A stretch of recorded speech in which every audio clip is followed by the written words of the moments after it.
Bonjour, bienvenue sur leséchos.fr. Nous sommes avec Nicolas Copperman, qui est le président d'Endemol France. Alors, Nicolas Copperman, vous êtes au MIP TV à Cannes. C'est quoi le MIP TV? Qu'est-ce qu'on y fait quand on est le président d'une grande filiale de société de production? Alors déjà, quand on est le président d'une grande filiale de société de production, on en profite pour voir ses camarades des différents grands territoires dans le monde. C'est l'occasion de faire le point, on a évidemment d'autres occasions, de faire le point sur ce qui se passe dans le groupe, sur notre stratégie, etc. On fait ça avant le marché. C'est aussi l'occasion, c'est pas tellement l'endroit où nous on va vendre nos programmes, puisqu'on est en contact tous les quotidiens avec nos clients en France. En revanche, sur certains types de programmes, en particulier en fiction, c'est l'occasion de travailler sur des projets de coproduction internationale et de rencontrer les partenaires potentiels qui, dans notre cas, sont là encore plutôt dans un premier temps des membres du groupe et les sociétés de fiction du groupe. C'est aussi l'occasion de voir sur des formats extérieurs au groupe des opportunités et éventuellement de faire des deals.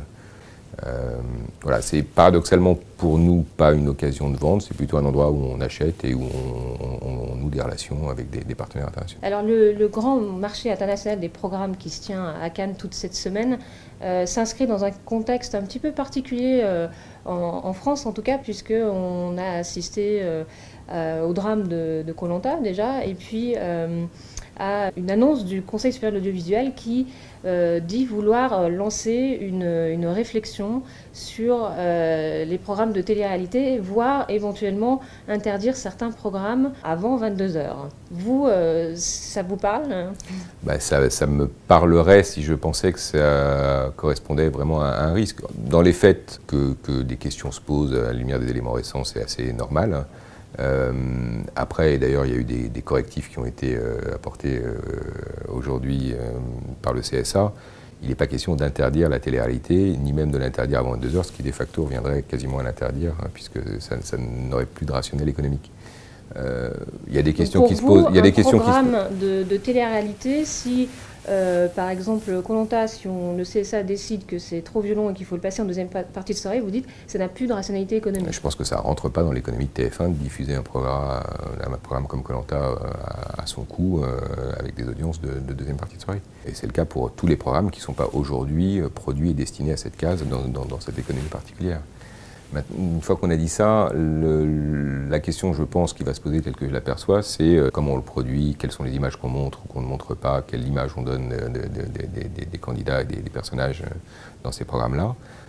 Voilà, et d'ailleurs le CSA s'est inspiré pour partie de ces mesures qu'on avait déjà prises pour dicter un certain nombre de recommandations. Donc il est possible qu'il y en ait des nouvelles questions qui se posent, et on s'y conformera tous.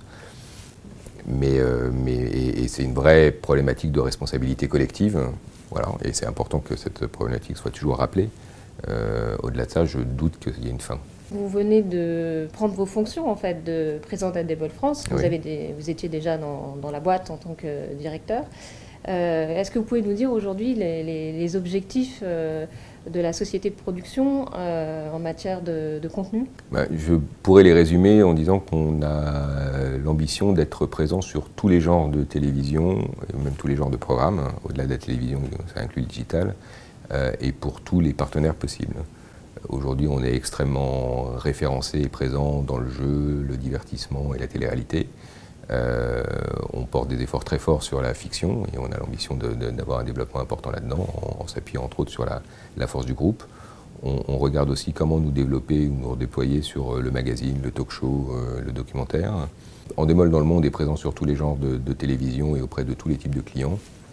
Mon ambition est de m'assurer que c'est déjà un mouvement qui avait été entamé depuis plusieurs années par Virginie Calmels, de continuer cette politique de diversification et de la matérialiser de plus en plus chaque année. D'accord, Virginie Calmels qui était donc la prédécessrice et qui m'a fait venir chez Endemol. Très bien. Merci beaucoup Nicolas Copperman. De rien. Merci à vous et puis on se retrouve très prochainement sur leséchos.fr. Merci.